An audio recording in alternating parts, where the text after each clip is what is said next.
UBI is a right of citizenship. So I don't know if Andrew Yang has gone over this before. He might have, and I might have forgotten. I actually don't know at this point. I digest so much information with politics and whatnot. But UBI is a right of citizenship. Sounds like the cleanest path to making UBI a reality. And what I mean by that is, when you turn 18, you get your UBI. It is your right to get it when you turn 18. It's like a right to vote. Like you automatically get a right to vote when you turn 18 in most states. Maybe some states it's 21, but you get the point.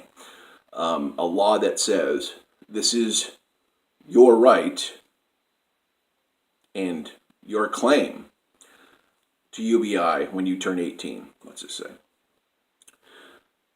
Because my fear about UBI is it getting bogged down in Congress, where all the fickle arguing goes on, and they rip things apart and sew them back together, and things get lost, and it's such a huge process, and it's likely the same process that doomed UBI back in the Nixon administration, where it was passed twice in the House and failed both times in the Congress.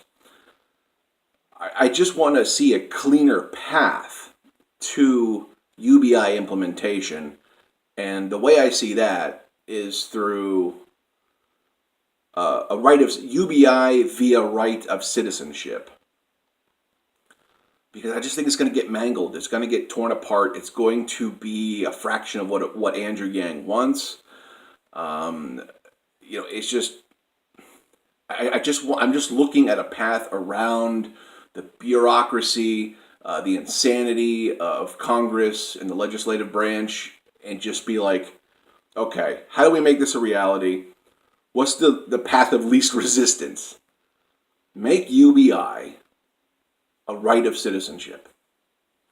Like I said, if he's gone over this, that's fine. But there's got to be a way to just have it be a clean path and not have it have any testing, because I know that like Andrew's testing it right now, and these tests aren't going to yield what Congress wants.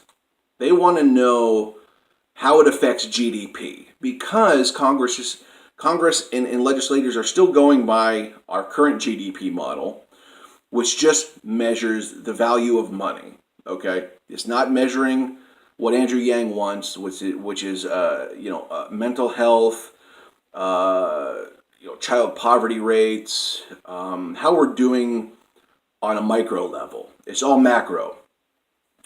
So I understand Andrew Yang's human-centered capitalism, and he wants to implement the restructure of GDP, but the reality is you have a Congress, you have a government still relying on the old antiquated model of GDP, where they're only going to be looking for, did this help people financially? As far as getting them to work on their own, finding jobs and whatnot, and measure their GDP growth since they've gotten the UBI. And you're just not going to find stellar results. I just don't think, because you're going to find results in, like Andrew said, in mental health, in childhood development, stress levels down, these other ways to measure GDP. But like I said, that isn't the current standard. So they're looking for strictly monetary values in this UBI implementation.